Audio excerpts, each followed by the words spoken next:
He walked academic halls, a PhD student, looking into the minds of those who commit terrible acts. Brian Kohberger studied criminology, trying to grasp the darkness society fears most. As details keep surfacing, a chilling question remains. Was he just an observer? Or was something much more disturbing happening behind his quiet analytical front? New information shows a picture filled with unsettling meetings, odd digital trails, and behavior raising deep questions about the man now accused of an awful crime. The summer before the tragedy, in 2022, Kohberger moved to Washington State to start his doctoral program. A neighbor invited him to a pool party, a seemingly normal way to welcome someone new. Witnesses cited in recent reports say the atmosphere quickly turned awkward. Kohberger reportedly struggled to connect, looking out of place. One woman, Holly, felt she should talk to him. In a move she later called strange, he put his number into her phone and texted himself from it. Her response was simple. Just her name, Holly. This short interaction left an odd impression. Others at the party allegedly saw Kohberger fixated on two women, apparently unaware of or ignoring social signals. One woman signaled her husband for help with the unwanted attention. Kohberger reportedly brushed the husband off, moving closer. The day after the party, Harley got a text from Kohberger about hiking. She found the phrasing robotic, awkward, and strange. Not how people normally talk. She never replied. This odd meeting was just the start of seeing unsettling parts of his behavior. This awkwardness wasn't just in social settings. It reportedly appeared in solitary strange behavior too. Around then, the DJ from that pool party had another meeting with Kohberger. The DJ and his friends were on the Cameo Butte Trail, a popular spot near pool. As night came, they saw Kohberger hiking uphill, alone in the dark. They found it very odd, particularly so late. The DJ said Kohberger came up to their group confidently, like they were old friends, but they didn't recognize him at first. This pattern of slightly off, unexpected behavior was forming. It suggested someone acting outside usual social norms, someone whose actions left others feeling uneasy. This unease connected to a disturbing digital footprint he allegedly left. His reported online activities started showing a darker picture. Weeks after moving to Washington, Kohberger allegedly made searches that appeared to mix academic curiosity with personal fixation. Reports show a search for Ted Bundy, misspelled. He then downloaded an academic paper by one of his professors, Ted Bundy on the Malignant Being, an analysis of the justificatory discourse of a serial killer. Studying criminology includes looking into such topics. The timing and focus raised eyebrows. This wasn't general research, it appeared targeted. Another search came later, soon after getting a traffic ticket near the King Road neighborhood in Moscow, Idaho. When can a cop detain you? This search, logged days after being stopped by police, near where the tragic events happened later, added more concern. These weren't typical graduate student searches. They suggested a mind may be looking into darker paths, testing police limits next to studies of known killers. Strange interactions continued offline, becoming more alarming. One very odd incident included a female office mate at WSU.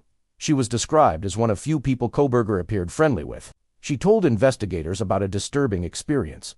She thought someone broke into her apartment. Nothing valuable was taken, but things were moved in very unsettling ways. A cake she baked was in the microwave. Items in her bathroom were lined up oddly. The strangest missing items: a watch, and maybe most revealing, a letter. Why would a burglar take a letter? Before this unnerving event, she remembered losing her apartment key. She kept it in a drawer in the office she shared with Kohberger. Hours after she saw it was missing, the key reappeared mysteriously in that drawer. Feeling unsafe after the break-in, she turned to Kohberger for help. She confided in the person she thought was a friend. Later, looking back, the chilling thought occurred. Could he have entered her apartment, made those odd changes, and taken that letter? Reports suggest she showed romantic interest in Kohberger. He apparently rejected this, grew cold and distant, upsetting her. This alleged event raised questions about his respect for boundaries. It suggested a pattern of invasive behavior was forming. His online activity appeared to increase around this time. Through the fall, Kohberger's alleged online searching continued. It grew more troubling. On September 30th, he reportedly Googled sociopathic traits in college student. The searches took a darker turn. In early October, logs allegedly show him searching social media for women at WSU and the University of Idaho, often before dawn. On October 9th, at 2:15 a.m., searches reportedly used explicit, disturbing pornography terms about non-consent. 10 days later, another search. Can psychopath behave Next to these searches, his phone reportedly held many blurry selfies. They often showed him in black hoodies, sometimes layered, in different poses. More concerning were screenshots of young women's Instagram profiles saved to his phone gallery. These weren't random pictures. Reports claim some showed people who were friends or followers of Maddie Magan, Kaylee Goncalves, and Shauna Kernodle, 3 students who later died. One criminal profiler looking at this suggested these pictures might have fueled his fantasies. These digital bits showed an increasingly disturbing picture. They suggested his online world reflected a growing, disturbing focus, appearing to lead to the night everything changed. The night of November 13th became the focus. Surveillance footage shown first by Dateline captured a white car, like Kohberger's Hyundai Elantra. It made repeated passes by the 112 King Road house during key early morning hours. The timestamps tell a chilling story. 3:30 a.m., 3:33 a.m., 3:38 a.m., 3:40 a.m., 3:56 a.m., 3:58 a.m. 6 passes, in less than 30 minutes, circling the area. Silence on that camera's view followed for about 20 minutes. At 4:20 a.m., the footage shows the white car speeding from the scene. Some reports say audio with this footage caught the sound of the car's engine revving as it left quickly. Audio reportedly caught by a neighbor's security camera around 4:17 a.m. adds more horror to the timeline. This was minutes before the white car was seen leaving. The recording has terrible sounds. A faint whimper, then moments later, a loud thud, then a dog barking repeatedly. These recorded moments, the planned circling, the sudden leaving, the chilling sounds in the night, show a haunting picture of the minutes around the alleged attacks. In the hours right after, Kohberger's alleged actions appeared very calm, adding another disturbing part. Right after the awful events at King Road, Kohberger's alleged behavior kept raising red flags. At 6:17 a.m., under 2 hours after the white car sped off, phone records reportedly show Kohberger made a 36-minute call. The call was to a number linked to his father's family phone plan. Apparently, all family members had phones on his father's account. This was the first of 3 calls that morning, 2 numbers on that plan. The longest talk lasted 54 minutes. What they talked about in those calls is unknown. The timing is striking. Later that morning, at 10:31 a.m., came the known selfie found on his phone. The picture shows Kohberger appearing to be in a bathroom, giving a slight smile to the camera. Reports said he looked freshly showered and maybe pleased. This picture, taken hours after the alleged brutal events, is a stark, disturbing opposite to the tragedy happening miles away. His online actions didn't stop there. 3 days later, November 16th, the day police gave their first press conference. He allegedly Googled University of Idaho murders. Reports claim over the next 6 weeks before his arrest, Kohberger watched many YouTube videos about the case. This included watching a documentary called The Perfect Killing Machine.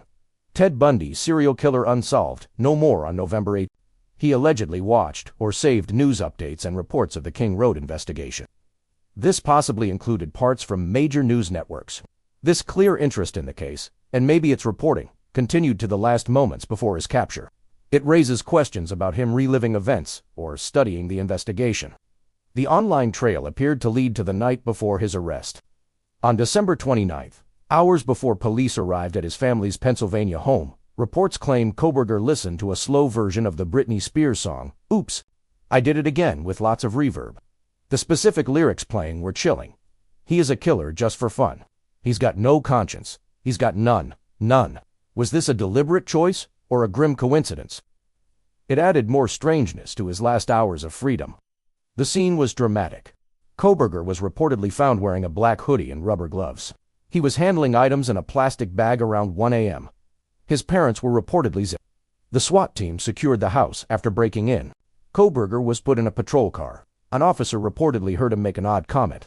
"Maybe we should get a cup of coffee after it's over." Adding to the horror are grim details coming out about the crime scene. These are based on sources cited by Dateline. There is talk, not confirmed by released official documents, that Shauna Kernodle might have gone upstairs first.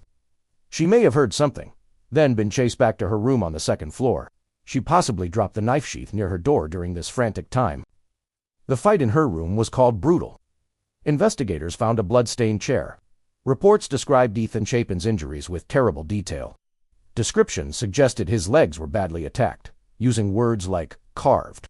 These pieces, behavioral, online, physical, and the alleged chilling comment at arrest, form a very unsettling picture. the awkward meetings, and robotic texts. The disturbing online footprint with searches on serial killers, sociopathy, and violent acts. The alleged office break, the saved pictures of young women linked to the victims. The chilling surveillance footage and audio from the night. The very calm selfie. The obsessive watching of the case afterward. The reported details show a very troubling picture. The academic study in crime seems, from these accounts, to have maybe held a dark interest. This interest crossed into obsession, and maybe alleged action. Brian Kohberger maintains his innocence. The legal process must happen. These details give a chilling look behind the curtain. They create a story of increasing strangeness, online fixation, and alleged actions. This is very different from the picture of a quiet PhD student. The full picture is not complete. It is covered by legal actions and unanswered questions. We are left thinking about the hidden parts that might exist in ordinary lives. We think about the chilling fact that sometimes the worst darkness hides openly.